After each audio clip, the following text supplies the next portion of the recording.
गायत्री मंत्र के साथ में परम पूज्य गुरुदेव वंदनीय माता जी को प्रणाम करते हुए आज की कक्षा का शुभारंभ करते हैं। ओम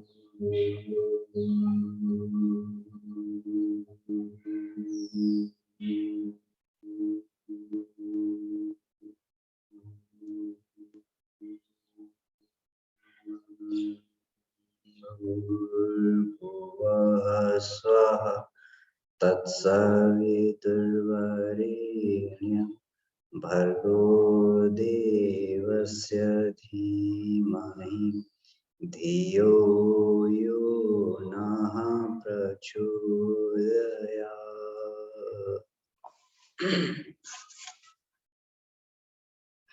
ठीक है, तो गायत्री रामायण के इस क्रम में आज ये गायत्री रामायण पर दूसरी कक्षा है स्वाध्याय की।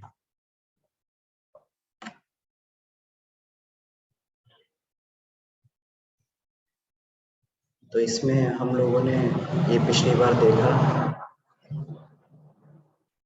कि जो भी श्लोक इसमें गायत्री रामायण में दिए हुए हैं वाल्मीकि रामायण से लिए गए हैं, तो ये कहीं ना कहीं किसी घटनाक्रम से जुड़े हुए हैं, लेकिन उन घटनाक्रमों के माध्यम से भी जो महर्षि वाल्मीकि ने एक गूढ़ रहस्य का प्रकटीकरण किया है।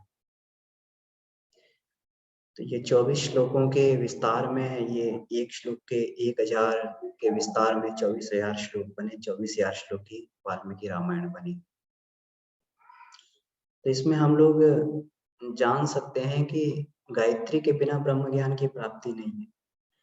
जो भी लोग ब्रह्म ज्ञानी हुए, जिन्होंने भी योग साधनाएं की, उनको गायत्री का आश्रय, गायत्री का अवलंबन लेना पड़ा। गायत्री का अर्थ जो हमें सतत प्रेरणा देती रहे और जो प्राण ऊर्जा का संवर्धन करती रहे। और कहीं पर भी अगर हमें किसी भी कार्य में जुटना है, उसमें प्रगति करनी है, तो ये दो चीजों की आवश्यकता सदैव पड़ती है कि अपना उसमें इंस्पिरेशन बना रहे, प्रेरणा बनी रहे, प्रेरणा ना टूटने पाए, प्रेरणा का स्रोत हमेशा बना रहे। और दूसरा, प्राण ऊर्जा मिलती रहे, आत्मबल मिलता रहे। जब एडिसन से पूछा गया कि आपने जो बल्ब बनाया तो 1999 बार आप फेल हुए और आपने 2000वीं बार ये बल्ब को बनाया, तो उनका दृष्टिकोण उसके प्रति अलग था। तो उन्होंने ये कहा कि मैंने 1999 बार में फेल नहीं हुआ, मैंने 1999 बार उन विधाओं को जानने का प्रयास किया जिनसे बल्ब नहीं बनाया जा सकता था।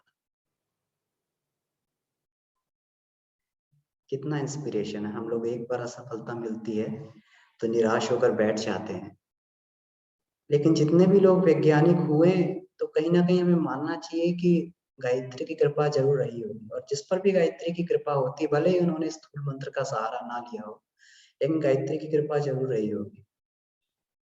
उनकी प्रेरणा सदैव बनी रही सतत आगे बढ़ने के लिए, पूरा का पूरा उनका आत्मबल, प्राण ऊर्जा में बनी रही।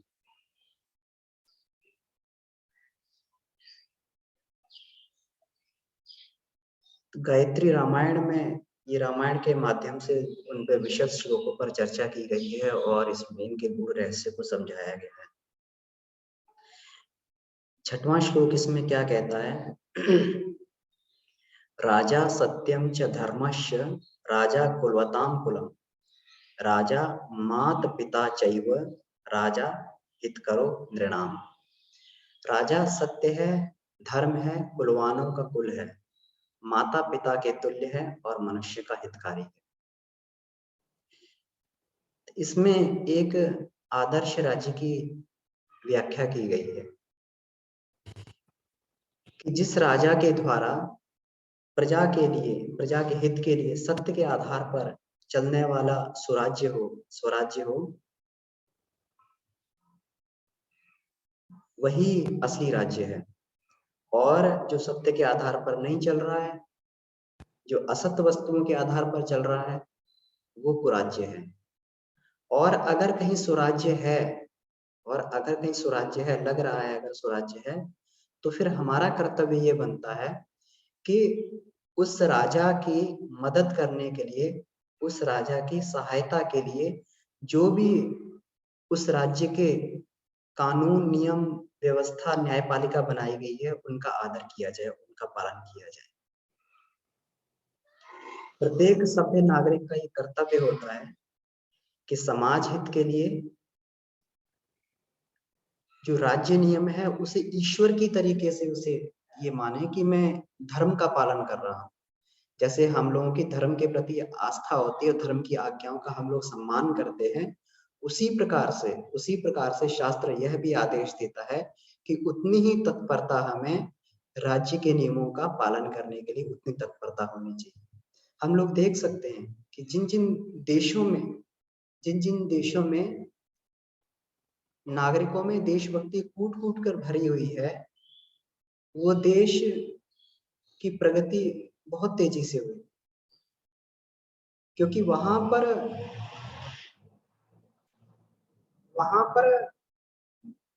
एक व्यक्ति उसको आगे बढ़ाने के लिए नहीं है, वहां सभी का उद्देश्य एक। जापान जैसे राष्ट्र से हम लोग शिक्षा ग्रहण कर सकते हैं। वहां पर बच्चों को ये सिखाया जाता है, स्कूल में भी बच्चों को ये सिखाया जाता है कि अगर आपको किसी किसी की खोई हुई चीज मिल जाए तो उसको किस तरीके से, कहां पर क्या पहुंचाना है, और उसके लिए बच्चों को पुरस्कृत भी किया जाता है। एक सभ्य नागरिक की भावनाएं बच्चों में शुरू से ही भरी जाती हैं, लेकिन हम लोगों के यहाँ इस बात का अभाव है। हम लोग शुरू से ही राज्य को नियमों को तोड़ते हुए, देश के नियमों को तोड़ते हुए अलग अलग तरीके से हम लोग ये करते हैं। इसमें न्याय प्रणाली को दोष देते हैं, न्यायपालिका को दोष देते हैं कि ये सही नहीं है, वो सही नहीं है। लेकिन हमारा क्या कर्तव्य, हम देश को बढ़ाने के लिए अपना कहाँ पर योगदान दे रहे हैं। एक बार प्रधानमंत्री जी कह रहे थे शपथ लेते समय कि प्रधानमंत्री नहीं हूँ, प्रधान सेवक। इसका मतलब सभी लोग सेवा करने के लिए हैं, और सेवा भाव से अगर जहां पर भी कार्य किया जाएगा, जहां पर भी जो इसकी नियमावली बनाई गई है, राज्य की नियमावली बनाई गई है, अगर उस नियमावली के अनुसार, उस नियमावली के अनुरूप सब लोग चलेंगे तो वह देश बड़ी तेजी से प्रगति करेगा, जिस प्रकार हमारा देश कर भी रहा है। हम लोग बहुत सारे क्षेत्रों में अब आगे जा रहे हैं, हमारे देश का बेसिक इंफ्रास्ट्रक्चर सुधर रहा है। क्यों? क्योंकि नागरिकों की इसमें कर्तव्यबद्धता, अपने देश के प्रति जवाबदेही अपने देश के प्रति बढ़ती जा रही है। वो लोग समझ रहे हैं और इस चीज को निभा रहे हैं, और आगे आगे इसकी खूब प्रगति होती चली जा रही है। तो वो दिन दूर नहीं जब भारत देश भी जो है ये सभी देशों की तरह आगे विकसित देश होगा और आदर्श राष्ट्र बनेगा। 7वें श्लोक में ये कहा गया है, निरीक्षस्य स मुहूर्तम तु ददर्श भरतो गुरुम उटजे राम मासीनम जटा मंडल धारिणम।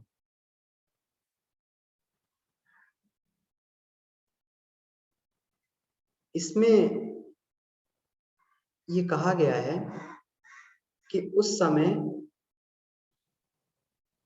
भरत ने निरीक्षस्य स मुहूर्तम तु ददर्शम भरतो गुरुम उटजे रामसीनम जटा मंडल धारिणम, कि भरत ने कुटिया में बैठे जटाधारी राम के दर्शन किए। इस श्लोक का जो अर्थ है, हम लोग देखते हैं कि अगर ईश्वर का वैभवशाली स्वरूप देखना हो तो हमें हर जगह झिलमिलाता हुआ दिखाई देता है। भवनों में दिखाई देगा, जहां पे भी ऐश्वर्य के साधन है वहां पर दिखाई देगा, क्योंकि भगवान कृष्ण विभूति योग में कहते हैं कि जहां जहां तुम्हें किसी भी चीज में विशेषता दिखाई देती हो तो समझो मेरी ही विभूति है। तो भगवान का दर्शन तो संसार में जहां पर भी वैभव है वहां पे किया जा सकता है, क्योंकि ईश्वर ही वैभव है, उन्हीं के कारण वैभव। इसीलिए भगवान ने जो है विभूति योग में कहा कि हर जगह जो वैभव का पसारा है वो मेरे ही कारण है। लेकिन फिर भी अगर ईश्वर के सतोगुणी स्वरूप का दर्शन करना है, ब्रह्म का दर्शन करना है, जटाधारी त्याग मूर्ति राम का दर्शन करना है, तो कुटीर में ही मिलेगा। अब कुटीर का क्या मतलब है, यानी कुटिया में मिलेगा। यहाँ पर कुटिया के दर्शन की व्याख्या की गई है कि कुटिया सादगी का प्रतीक है। अब गुरुदेव तो कुटिया में नहीं रहते थे, लेकिन फिर भी उन्होंने अपरिग्रही जीवन जिया, सादा जीवन जिया। तो कह सकते हैं कि एक तरीके से भवन में रहते हुए भी वो कुटिया में रहे। कुटिया अपरिग्रह का प्रतीक है, त्याग की वृत्ति का प्रतीक है। यहाँ पर भगवान का दर्शन करने के लिए किन किन चीजों की आवश्यकता रहती है वो बताया गया है कि ईश्वर का दर्शन किस प्रकार से हो सकता है। कि ईश्वर का दर्शन वही लोग कर सकते हैं जो भरत करते हैं। भरत कैसे हैं? भरत विवेकवान व्यक्ति है, निर्मल हृदय व्यक्ति है, जिनके हृदय में किसी प्रकार का भी कोई दुराव नहीं है, किसी प्रकार का भी कोई द्वेष नहीं है, किसी प्रकार का भी कोई छल कपट नहीं है। भरत ऐसे व्यक्ति है जो ईश्वर को सब कुछ समर्पित करना चाहते हैं और खुद सेवक बनकर रहना चाहते हैं। इस प्रकार के निर्मल हृदय व्यक्ति, इस प्रकार के विवेकवान व्यक्ति का अंतःकरण ही सरलतामयी कुटिया होता है। और वहां सरलतामयी कुटिया में भगवान के सतरूप के, सात्विक रूप के दर्शन किए जा सकते हैं। जटाधारी राम का मतलब हो गया ईश्वर के सात्विक रूप के दर्शन किए जा सकते हैं। जब गीता में भगवान कृष्ण ने अर्जुन को अपना विराट रूप दिखाया, तो अर्जुन उस रूप को देख के, भयंकर रूप को देख के भयभीत हो गए कि प्रभु, मैंने आज तक जो भी आप पर संदेह किया है या किसी ने भी कोई कुछ गलत किया है, मैं सबकी तरफ से आपको आपके सामने क्षमा मांगता हूँ। आप सभी को क्षमा करें। क्योंकि अर्जुन उनके इस विराट रूप को नहीं पहचान पा रहा था। लेकिन जब सब कुछ समझाते हुए भी जब हुआ, तो उन्होंने कहा कि अर्जुन, तू अभी भी मेरे स्वरूप को नहीं समझ पाया, तो मेरे विराट रूप को देख। यहाँ कहीं भी कुछ भी कोई कुछ नहीं कर रहा है, यहाँ सब कुछ मेरे द्वारा ही हो रहा है। यहाँ सब कुछ, जितनी व्यवस्थाएं चल रही सब मेरे द्वारा चल रही, कोई व्यक्ति कुछ भी नहीं कर रहा है। जहां मैं नहीं रहूंगा वहां कोई व्यवस्था नहीं चलेगी। तो अर्जुन ने कहा कि भगवान, मैं तो बहुत भयभीत हो गया, अब मुझे अपना सात्विक रूप का दर्शन करवाएं, चतुर्भुज रूप का दर्शन करवाएं। तो भगवान ने फिर अर्जुन को चतुर्भुज रूप का दर्शन करवाया। तो विराट रूप तो ईश्वर का हम कण कण में देखते हैं, लेकिन सतोगुणी रूप ईश्वर का सरलतामय हृदय में उसके दर्शन किए जा सकते हैं। महात्मा गांधी गरीब को दरिद्र नारायण बोला करते थे। गरीब को दरिद्र नारायण बोलते थे और कहते थे कि उनकी कुटिया में भगवान रहते हैं। क्योंकि सतोगुणी व्यक्ति, गरीब व्यक्ति, दरिद्र नहीं गरीब व्यक्ति, दरिद्रता और गरीबी में फर्क होता है। दरिद्रता का मतलब है अपने आलस्य, प्रमाद के कारण जब व्यक्ति में कमी आती है, संसाधनों की कमी आती है, तो उसे दरिद्रता बोला जाता है। और गरीबी का मतलब है कि साधनों का अभाव। तो संत लोग गरीब हो सकते हैं, दरिद्र नहीं होते। गरीब का मतलब उन्होंने अपनी इच्छावश जो है अपनी आवश्यकताओं को कम करके कम संसाधन अपने पास में रखे हैं, ताकि उन संसाधनों को मेंटेन करने का झंझट उनके सामने ना रहे। कोई भी संसाधन, सुख सुविधा है तो उसको उसका उसका सुख सुविधा के उसको पालने के लिए भी उसको बहुत अधिक मनुष्य की क्षमताएं उसी में चली जाती हैं। इसीलिए ब्राह्मण को अपरिग्रह रहने के लिए बोला है कि कम साधनों में, अगर ब्राह्मण कम साधनों में गुजारा कर लेगा तो फिर वो झंझट से बच जाएगा, साधनों के मेंटेनेंस के झंझट से बच जाएगा। ऋषि लोग इसीलिए अपरिग्रही जीवन जिया करते थे, और कभी भी आवश्यकता पड़ती थी तो राज्य से जो है उसमें उनको आर्थिक मदद मिल जाया करती थी, क्योंकि राजा लोग भी जानते थे कि ये जो है राज्य कल्याण के लिए काम करते हैं। तो गुरुदेव भी इसी तरीके से रहे और सब कुछ अपना बोने के बाद में अपरिग्रह जीवन जिया, और उसके बाद में जहाँ जिससे भी मांगा तो इतना वैभव उनके पास में हो गया कि इंद्र सा वैभव पाकर भी सदा वामन रहे, हम लोग सुनते हैं इसकी।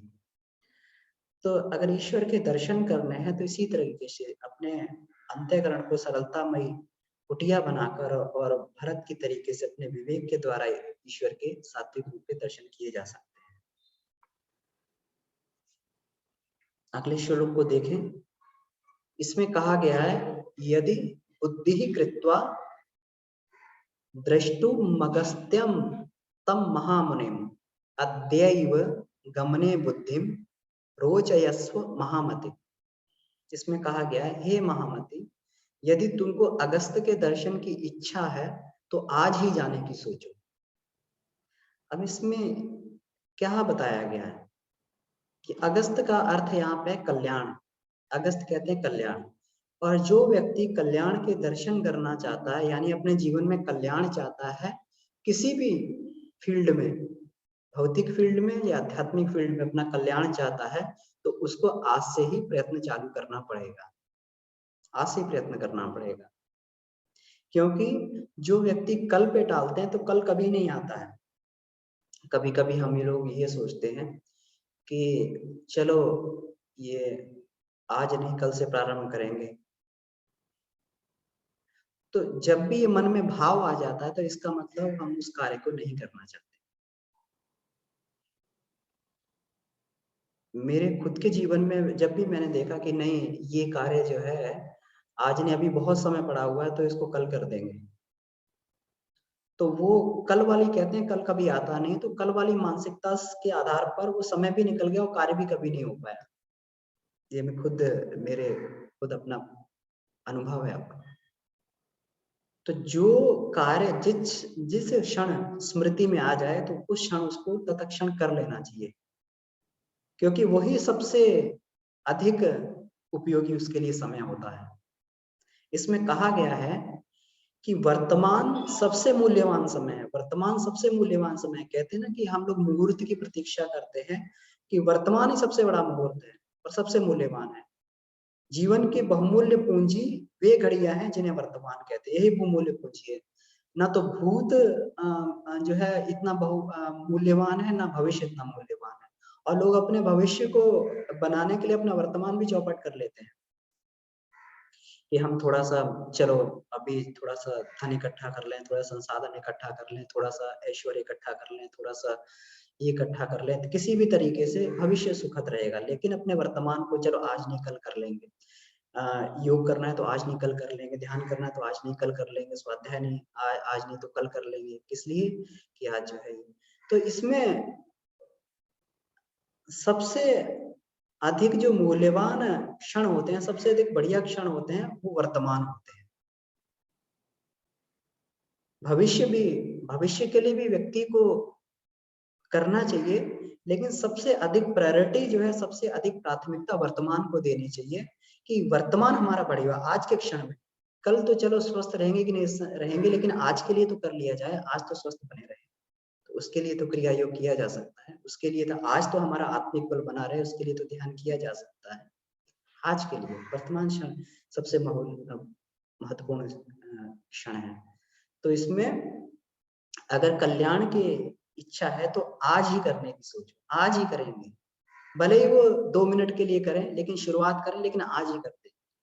फिर वो प्रवाह बन जाता है, छोटी सी शुरुआत से भी प्रवाह बन जाता है। जी,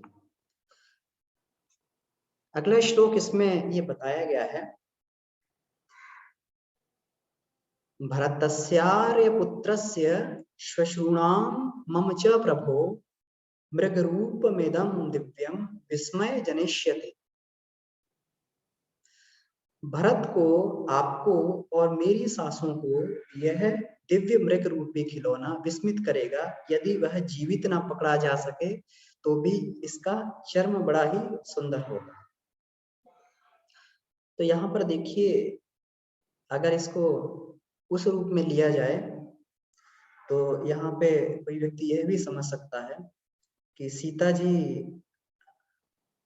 हिंसा की पक्षधर थी, कि अगर जीवित मृग ना पकड़ा जाए तो मरा हुआ पकड़ के लाओ किसी तरीके से। लेकिन पौराणिक जो शैली होती है, ये अलंकारिक शैली होती है। इसको अलंकारिक भाषा में इसलिए पौराणिक शैली को लिखा जाता है कि इसके गूढ़ तत्वों के लिए व्यक्ति दिमाग लगाए, मनन चिंतन करे। क्योंकि ये मनुष्य की ये मनुष्य की प्रवृत्ति है कि उसे पहेलियां बुझाने में बहुत आनंद आता है। अगर उसको पहेली दे दी जाए तो वो दिन रात एक कर देगा, उसका दिमाग उसी में पहेली सुलझाने में लगा रहेगा। कि किसी से कुछ पूछें कि भैया क्या कर रहे हो, कि मैं वो गुत्थी को सुलझाने में लगा हूँ, पहेली को सुलझाने में लगा हूँ। और जो चीज साधारण रूप से प्राप्त हो जाती है वहां व्यक्ति का ध्यान उतना नहीं जाता और वो उसको याद भी नहीं रहती, दिमाग में भी नहीं आती। लेकिन जिस चीज पर मनन चिंतन करता है, जिस बुद्धि को सुलझाने में अपना पूरा दिमाग लगा देता है, तो बड़ी गूढ़ता से, बड़ी गहराई से वो जो है उसके अंतःकरण में अंकित हो जाती है। इसलिए पौराणिक ज्ञान जो था, इसमें आत्मज्ञान था, तो पौराणिक ज्ञान को अलंकारिक शैली में लिखा गया है ताकि व्यक्ति उसमें दिमाग लगाए और उसमें गूढ़ मनन चिंतन करे, ताकि वो जो है बात उसके अंतःकरण में गहराई से बैठ जाए। तो अब इसमें इसका भाष्य करते हुए गुरुदेव इसमें क्या लिखते हैं कि सब लोगों को प्रसन्नता देने वाले सुंदर पदार्थ यदि पूर्ण मात्रा में प्राप्त ना हो सके तो उन्हें कम मात्रा में ही प्राप्त करने का प्रयत्न करना चाहिए। कम मात्रा में ही मिल जाए, वो जो है कम मात्रा में ही प्राप्त हो जाए।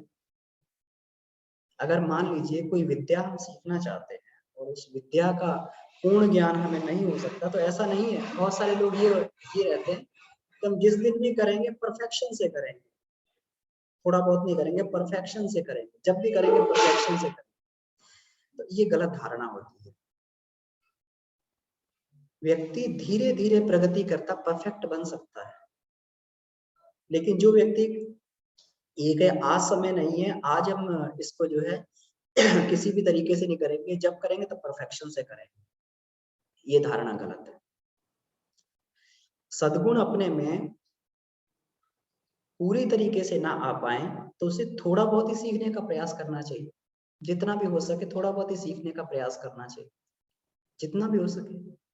ऐसा नहीं है कि हम मास्टरी करेंगे तभी सीखेंगे, नहीं मास्टरी करेंगे तो नहीं सीखेंगे। कुछ भी, थोड़ा भी,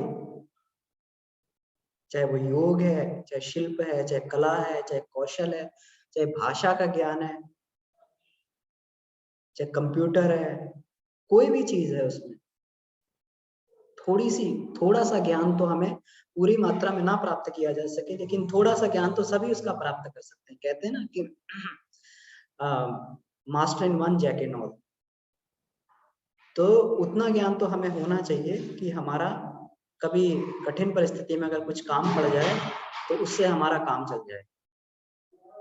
उतना हमें अपनी आत्मरक्षा के गुण भी आने चाहिए, उतना हमें किसी भी तरीके का ज्ञान हमारे अंदर होना चाहिए ताकि हम हर जगह जो है हमारा काम चल जाए। तो सद्गुण जितनी मात्रा में, अगर पूरी मात्रा में हम पारंगत नहीं हो सकते मास्टरी, और कोई भी व्यक्ति हर जगह मास्टरी नहीं कर सकता, क्योंकि ईश्वर ने हर किसी के अंदर एक विशेष कला दी है, एक कला का अवतार हर व्यक्ति को बनाया हुआ है।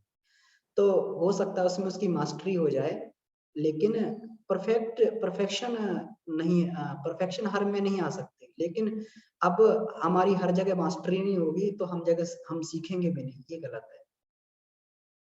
कोई व्यक्ति मैथ्स में बहुत अच्छे होते हैं, कोई व्यक्ति फिजिक्स में अच्छे होते हैं। प्रोफेसर रामानुजन थे, एक्सेप्शनल प्रतिभा थे, एक्सेप्शनल प्रतिभा थे वो। लेकिन उनके साथ में एक दिक्कत ये थी कि मैथ्स के सिवा उनका कहीं पढ़ने में मन ही नहीं लगता था। तो इस वजह से उनको यहाँ की जितने भी शिक्षण संस्थान थे उनको हमेशा मैथ ही करते रहते थे। किसी क्लास में बैठते थे, हिंदी क्लास में, अंग्रेजी क्लास में भी मैथ करते रहते थे। तो मैथ में इतने परफेक्शन थे, इतना मन लगता था उनका, तो उस चक्कर में जो है उनका आगे कभी वो ग्रेजुएशन नहीं कर पाए, फेल हो जाते थे। क्योंकि बाकी सब्जेक्ट में फेल हो जाते थे, मैथ में उनके 100/100 आ जाते थे। तो यहाँ कहीं पे भी उन्हें किसी ने जो है आइडेंटिफाई नहीं कर पाया क्योंकि मैथ्स में विलक्षण प्रतिभा थे लेकिन बाकी जगह फेल हो जाते थे। तो किसी अपने मित्रों की सहायता से जब मित्रों ने उनको पहचाना कि ये तो विशेष इनको प्रतिभा संपन्न है, तो फिर विदेश में जाकर उनको विदेश में उनकी ये रिसर्चेस को विदेश में भेजा गया। तो वहाँ पर जब उन्होंने प्रोफेसर्स ने देखा कि ये तो एक्सेप्शनल गणितज्ञ है, इसका न्यूटन जैसा दिमाग चलता है, न्यूटन आइंस्टीन जैसा दिमाग चलता है, तो वहाँ पर फिर जो है उनकी प्रतिभा को पहचाना गया और उनको फिर वहाँ मैथमेटिशियन के लिए रिसर्च करने के लिए वहाँ बुलाया गया। तो वहाँ बुलाया गया, तो उस कारण से जो है वहाँ पर फिर उनको ये पहचाना गया और उनको फिर वहाँ पे डॉक्टर की मास्टर्स की डिग्री दी गई वहाँ पर। इस आधार पे कि वो एक्सेप्शनल गणितज्ञ हैं, भले ही वो और विषयों को नहीं जानते हैं। तो कहीं न कहीं अपने जीवन में हमें इस नीति को हमेशा अपना के रखना चाहिए कि थोड़ा ही सही लेकिन सब कुछ सीखा जाए। भले ही हम एक में मास्टरी हो जाए, लेकिन हम लोग थोड़ा-थोड़ा सब चीज़ों का ज्ञान सीखें।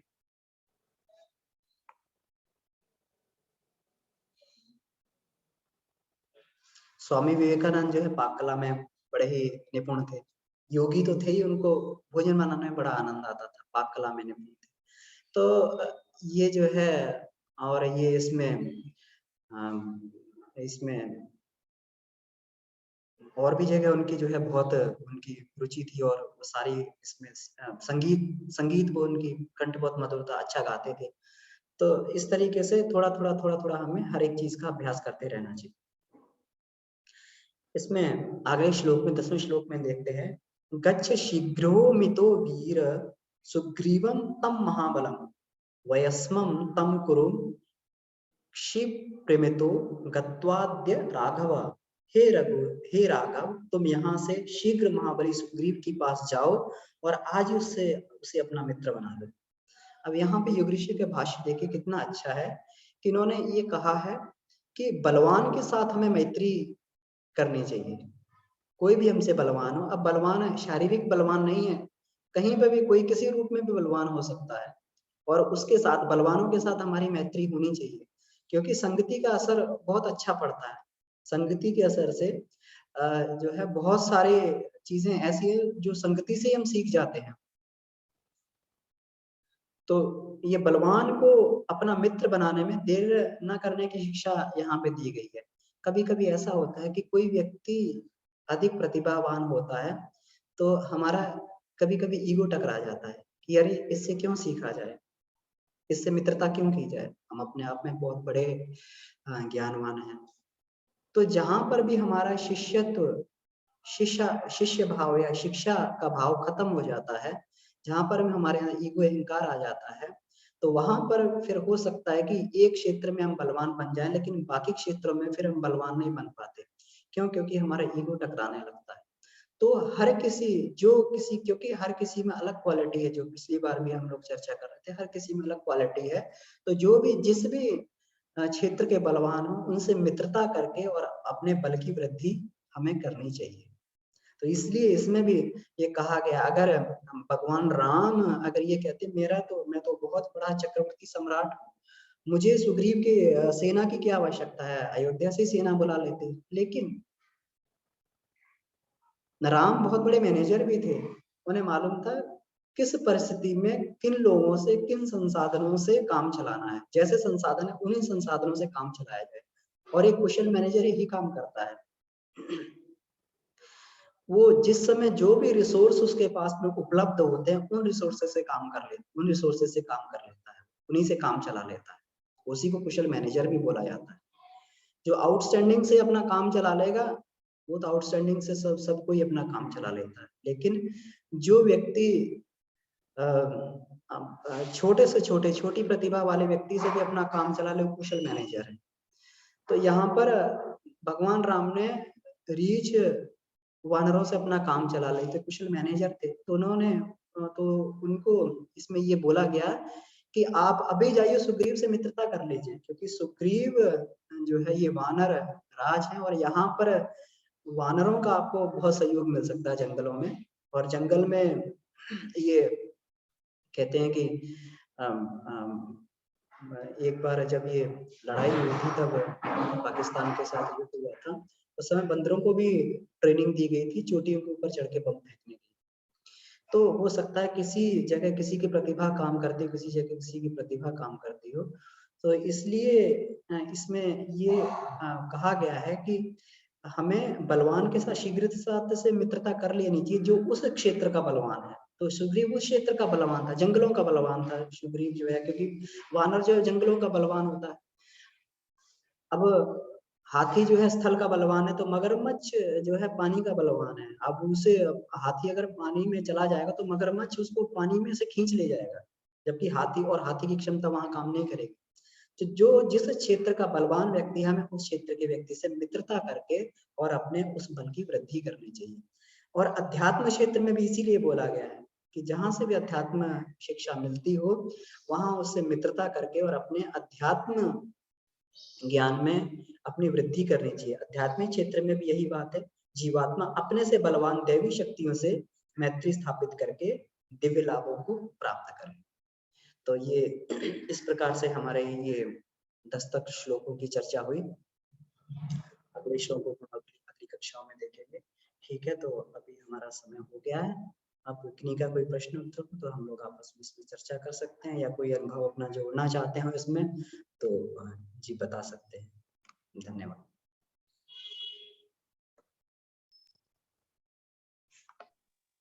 प्रणाम भैया। जी भैया प्रणाम। भैया मैं एक चीज जानना चाह रहा था कि ना, जैसे कि ना कुछ लोग जो है रामायण के विषय में जो सवाल जो उठाते हैं, तो कभी कभी इस तरह कहते हैं कि जैसे कि ना अगर वो वानर थे, सुग्रीव सेना में वानर थे, तो वानर और मनुष्य के बीच में जो युद्ध जो है वो किस प्रकार संभव हो सकता है? क्या प्राचीन काल के वानर क्या मनुष्य जैसे ही थे या उनके ऐसे विकसित थे? तो उसको और आज के परिवेश में उनको जो है समझने के लिए हम कैसे समझ सकते हैं उसको? हाँ, तो वानरों और मनुष्य में युद्ध किस किस तरीके से संभव है। तो अब ये देखिए कि इसमें एक जीवंत एग्जांपल है। कभी ये पाकिस्तान का युद्ध हुआ था, तो उस समय भी जो है उधर पाकिस्तानी आर्मी थी और इधर वानर थे, लेकिन वानरों को बम फेंकने के लिए ट्रेंड किया गया था। तो किसी से भी, ये तो ईश्वर के ऊपर निर्भर करता है, वो किसी से भी किसी को लड़ा सकता है। इसमें गुरु गोविंद साहब का एक जो श्लोक कहा गया है कि 1.25 लाख से एक लड़ाऊं तब मैं गोविंद कहाऊं। तो ये ईश्वर के अंदर क्षमता है कि वो किसी भी प्रतिभा का किसी भी तरीके से उपयोग कर सकता है। अब एक बार को हम मान लें कि सब बंदर ही थे, तो बंदर मनुष्य से कैसे लड़ सकते हैं। तो बंदरों में भी वो कौशल विकसित किया गया होगा, और उस समय इस प्रकार से ये थी, लोगों को सिद्धियां प्राप्त थी, क्योंकि वो त्रेता युग का समय था। और त्रेता युग में ये सिद्धियां प्राप्त थी जिसे अष्ट सिद्धि नवनिधि बोलते हैं, कि लोग सहजता से अपने शरीर का परिवर्तन भी कर लेते थे, वो किसी रूप में भी आ जाते थे। तो ये मान लीजिए कि वो मानव मनुष्य बन के भी लड़े होंगे, मनुष्य बन के भी लड़े होंगे, तो लेकिन बंदर की प्रवृत्ति से ही लड़े होंगे। प्रवृत्ति तो नहीं बदली होगी, भले ही काया उन्होंने काया बदल ली, तो काया बंदर की, मनुष्य बंदर होते हुए भी वो जो है वो मनुष्य काया में मनुष्य के साथ में इसमें लड़ गए।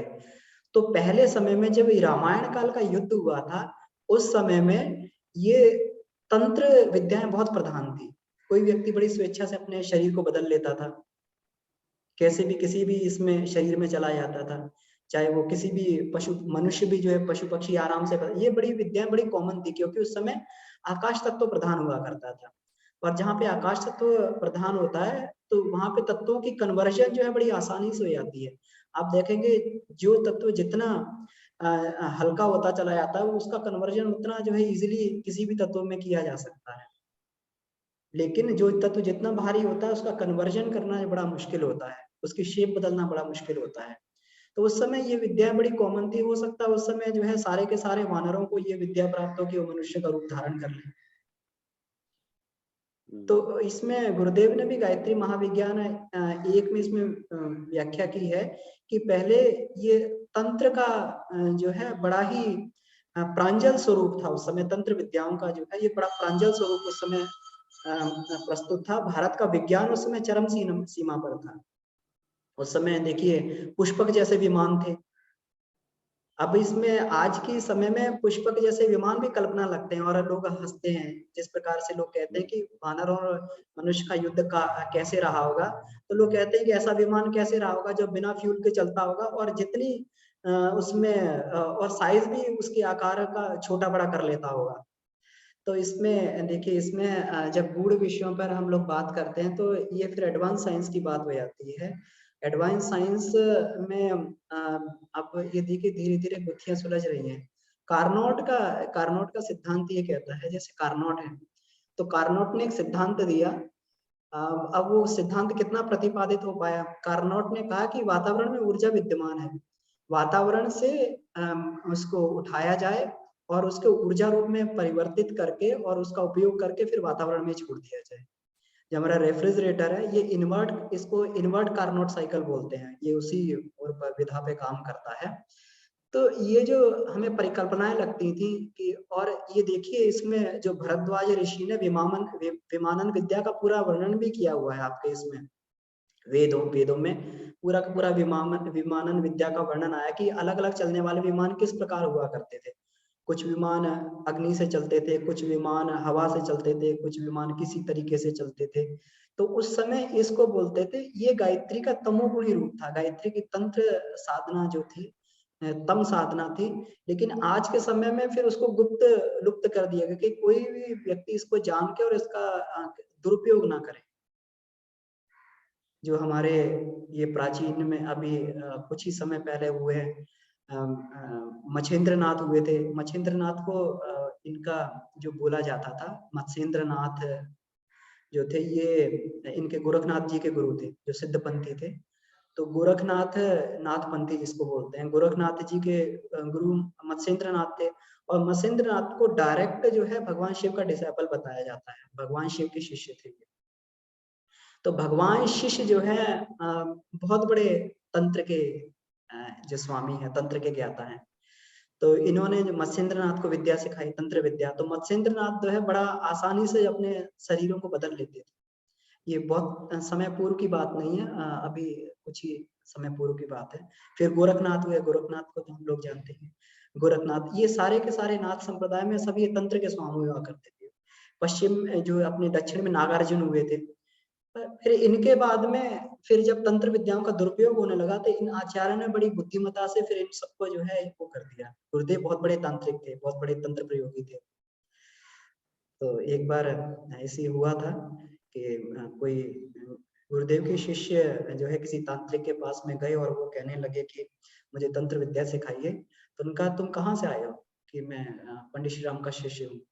कि तुम उन्हीं से जाके तंत्र विद्या सीखो, फिर उनसे बड़ा तांत्रिक इस संसार में कोई भी नहीं है अभी। तो उनको बड़ा आश्चर्य हुआ कि गुरुदेव मतलब इतने बड़े तांत्रिक होके फिर उन्होंने छुपाया क्या? तो उन्होंने, गुरुदेव ने कहा भी है कि ये विद्याएं गुप्त लुप्त रखी गई और इन विद्याओं को पात्र के अनुसार जो है सबको बताया भी जाता रहेगा। तो जिसको पात्र देखेंगे उसको बताएंगे भी। तो भैया ये कोई भी चीजें उस समय इम्पॉसिबल नहीं थी। अगर बंदरों का मनुष्यों का युद्ध हुआ है तो बिल्कुल हुआ होगा उस समय। अब वो किसी रूप में हो सकता है, भले ही उन्होंने मनुष्य रूप में बदल के उस युद्ध को किया हो और भले ही उन्होंने जो है, क्योंकि ये सारी चीजें बहुत ही साधारण थी। एक सामान्य व्यक्ति भी इन चीजों को, शरीर परिवर्तन बहुत आसानी से कर लेते थे।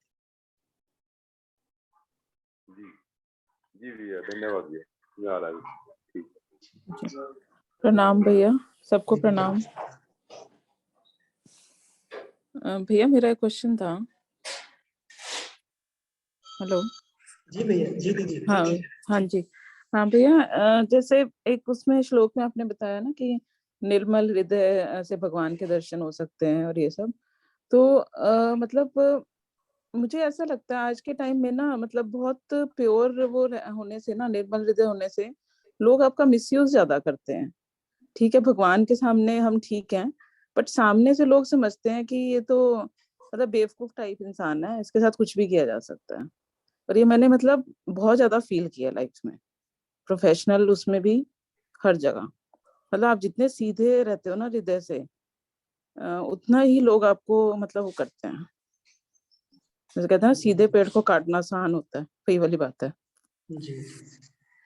हाँ, तो यहाँ पर भी देखिए ये आपने बहुत सुंदर प्रश्न किया है कि इसके साथ में भी, निर्मलता के साथ में भी चतुराई होनी चाहिए कि कौन व्यक्ति जो है विवेक भी होना चाहिए, विवेक के साथ में निर्मलता होनी चाहिए। अगर मान लीजिए विवेक उस समय अब निर्मलता है, बिल्कुल ही हम लोग इतना उदार हृदय हो गए हैं तो वास्तव में कोई हमारा मिसयूज कर लेगा, तो उस समय उन परिस्थितियों में किस प्रकार से डिसीजन लेना है, तो विवेक बुद्धि को तो हमेशा इसमें प्रधान रखा ही गया है। विवेक के साथ में अगर दान भी करना है तो विवेक के साथ में करना है, पुण्य भी करना है तो विवेक के साथ में करना है। तो ये दीदी इसमें ये प्रज्ञोपनिषद में ये बोला गया है कि सज्जनता के साथ में पराक्रम भी होना बहुत जरूरी है कि ताकि कोई हमारा जो मिसयूज ना कर सके। अगर कोई मिसयूज करे तो हम उस समय जो है फिर वो पराक्रमी भी बन जाए। तो निर्मल हृदय तो बिल्कुल रहना चाहिए, उदारता तो होनी चाहिए, लेकिन उसके साथ में इतनी हमारे अंदर विवेक भी हमें रखना चाहिए कि कोई मिसयूज करे तो उसको उसी के अनुसार जो है फिर हम लोग उसी के अर्थों में उसका जवाब भी दे सके। तो शास्त्र इस बात की आज्ञा देता है दीदी, शास्त्र इस बात की कहता है। अब ये इसमें ये नहीं है कि मतलब बिल्कुल ही हम इतना निर्मल हो जाए कि हमारा जो है लोग जैसे आपने कहा दुरुपयोग करने लगे। तो अगर कोई व्यक्ति वास्तव में अगर हमसे मदद चाहता है और तो हमें निर्मल हृदय से उसकी करनी चाहिए। लेकिन अगर कोई व्यक्ति मिसयूज कर रहा है और वो हमारी मदद हमें देखना चाहिए कि उसके लिए किस प्रकार उपयोगी है, वो उसको मदद उसको जो है उसका पतन तो नहीं करेगी। तो फिर हम जो है फिर उसको उसी तरीके से हमें करना चाहिए, उसके साथ उसी तरीके से व्यवहार करना चाहिए। तो इसमें क्योंकि इसमें गुरुदेव ने बोला है सज्जनता के साथ में पराक्रम होना बहुत आवश्यक है। अगर सज्जनता के साथ पराक्रम नहीं होगा तो फिर बुराइयां फिर सज्जनता पे हावी हो जाएंगी, फिर सज्जनता दब जाएगी। पर भैया मुझे ये लगता है कि गायत्री साधक जो है ना ज्यादा पता नहीं, मतलब जो मेरा एक्सपीरियंस है, हो सकता है मैं गलत भी हूँ, इसमें सज्जनता ज्यादा आती है। पराक्रम बढ़ाने के लिए क्या करना चाहिए? हाँ, तो पराक्रम बढ़ाने के लिए देखिए, इसमें पराक्रम बढ़ाने के लिए थोड़े थोड़े हमें पराक्रम का मतलब होता है हमारा प्राण बल बढ़ना। तो थोड़े थोड़े हमें साहसिकता वाले कदम उठाते रहना चाहिए, साहसिकता अपनी बढ़ाते रहना चाहिए, अनीति का विरोध करते रहना चाहिए। तो इस तरीके से हम लोग अपना पराक्रम वाला पक्ष भी इसमें मजबूत कर सकते हैं। कहीं पे भी अनीति हो तो स्वीकार ना किया जाए। जैसे अब गांधी जी को लिया जाए, अब गांधी जी को हम लोग कहते हैं कि गांधी जी मतलब गलत इंटरप्रिटेशन ले लेते हैं कि गांधी जी ऐसे थे कि एक मुंह पे थप्पड़ मारो तो एक गाल पे थप्पड़ मारो, दूसरा भी गाल आगे कर दो। तो गांधी जी इस तरीके से नहीं थे। गांधी जी कभी भी अनीति का जो है कभी भी समर्थन नहीं करते थे। उनका समर्थन करने का तरीका, गांधी जी बड़े ही कड़े प्रतिरोधक थे, उनका समर्थन करने का तरीका लेकिन अलग था। अल्बर्ट आइंस्टीन ने भी जो है इस बात को बाद में कहा था कि मुझे आश्चर्य है कोई व्यक्ति ऐसा भी हो सकता है कि जो बुराइयों से लड़ सकता है, शांत रह के भी बुराइयों से लड़ सकता है, अनीति से लड़ सकता है। तो अनीति से तो जीवन भर जूझते रहे, उन्होंने कभी भी अनीति का समर्थन नहीं किया। लेकिन वो उसका करने का जो है तरीका, तो हम अब मान लीजिए कि किसी व्यक्ति अब जैसे अपनी बात को अगर कोई व्यक्ति कुछ गलत कह रहा है तो उसका प्रतिरोध केवल इस तरीके से हम लोग गुस्से से प्रतिरोध नहीं कर सकते उसका कि भाई हमें गुस्सा आएगा तभी जो उसका प्रतिरोध होगा। शांति से भी अपनी बात को वहां पे रखा जा सकता है कि भाई इस जगह ये वाली बात ये ऐसे हो सकती है और यहाँ पे ये सही है। तो क्योंकि अगर मान लीजिए सही बात को भी अगर हम क्रोध से बोलेंगे तो फिर वहां पे फिर हमारी वो बात सही नहीं हो पाएगी, फिर वो फुकड़ बात हो जाएगी। तो सही बात को भी हम लोग सही तरीके से तभी रख सकते हैं जब हम विनम्रता से भाव से रखेंगे। तो उनका यही, गांधी जी का यही उनका था, विनम्रता वाला भाव हमेशा रहता था। और उनकी बात को अंग्रेज भी स्वीकार करते थे उनकी बात को, और कहते थे कि देखिए ये मैं आपकी बात को सही मानता हूँ लेकिन मैं जो है अपनी उस व्यवस्था से बंधा हुआ हूँ जो मुझे गवर्न करती है। जबकि व्यक्तिगत रूप से मैं तो व्यक्तिगत रूप में बड़े से बड़े अंग्रेज अफसर भी जो उनका सम्मान किया करते थे, क्योंकि उन्हें मालूम था कि ये व्यक्ति सही बोल रहा है लेकिन बड़ी विनम्रता से इसको प्रस्तुत कर रहा है। तो वहां पर भी दीदी इस तरीके से हम लोग ये कर सकते हैं कि गायत्री परिवार की जहाँ तक बात है, सज्जनता हो और विनम्रता से अपनी बात को कह दिया जाए वहाँ पर, कि किसी को बुरा भी नहीं लगे, अपनी बात को प्रस्तुत भी कर दिया जाए। तो इस तरीके से हम लोग जो है इसको कभी स्वीकार ना किया जाए, चुप ना रहा जाए, भले किसी तरीके से हम अपनी बात को कहें, लेकिन एग्रेसिव भी ना हुआ जाए वहाँ पर। जी। हाँ जी, जी भैया, धन्यवाद, बहुत बहुत धन्यवाद। जी दीदी। भैया प्रणाम। दीदी प्रणाम। भैया ये जो अपना वाङ्मय का एक खंड है, रामचरितमानस की प्रगतिशील प्रेरणाएं, क्या इसमें रामचरितमानस का आज के परिप्रेक्ष्य में गुरुदेव ने लिखा है जो थॉट होना चाहिए, ये आप देखे हैं क्या उसको? बिल्कुल, हाँ, तो उसमें गुरुदेव ने आज के परिप्रेक्ष्य में, क्योंकि गुरुदेव ने सारे पुराणों का सुधार किया, उसे प्रांजल रूप में लेके आए। इसका भाव से है आज के परिप्रेक्ष्य में? बिल्कुल, इसका जो है भाव आज के परिप्रेक्ष्य में क्या हो सकता है, और साथ में इसका, क्योंकि बहुत सारी चौपाइयां अपने में गूढ़ रहस्यों को छुपाए हुए हैं, तो लोग उनका सही इंटरप्रिटेशन नहीं कर पाते।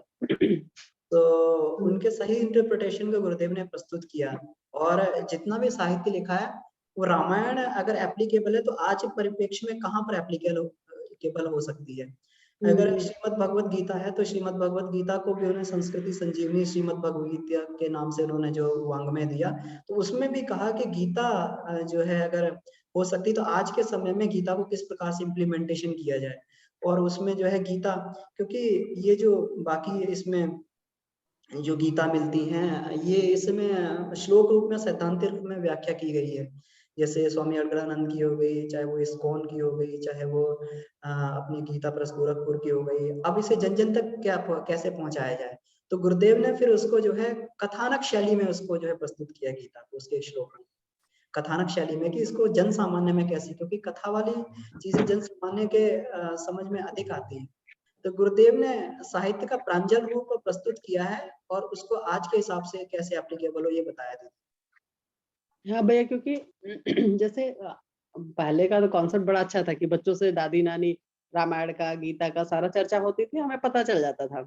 जी। अब वही लगता है कि जैसे रामचरितमानस और गीता, दो चीज मुझे लगता है, एक क्या है अपना भावनात्मक विकास के लिए है कि जीवन जीने की कला सिखाता है, और बिल्कुल गीता जीवन जीने का संविधान जैसे समझ आता है। जी। तो इन दोनों का आज के परिप्रेक्ष्य में मुझे भी समझना था, क्योंकि जो वंदना दी क्वेश्चन की है, एक्चुअली ये बहुत प्रैक्टिकल क्वेश्चन है जो है, और मेरा तो यही मानना है कि सही और गलत की कोई पर्टिकुलर डेफिनेशन नहीं दे सकता। परिस्थिति बस कोई चीज सही है और परिस्थिति वश ही कोई चीज गलत है, तो जिन परिस्थितियों में वहाँ पे वही किया जाना।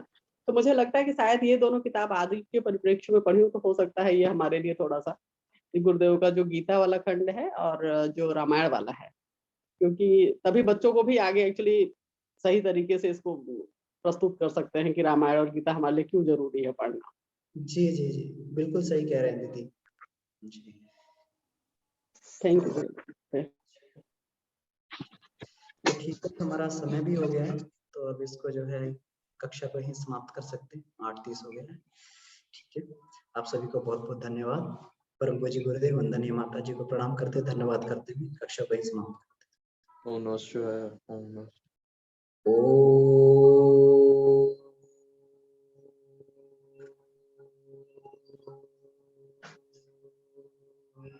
शांति शांति शांति सम।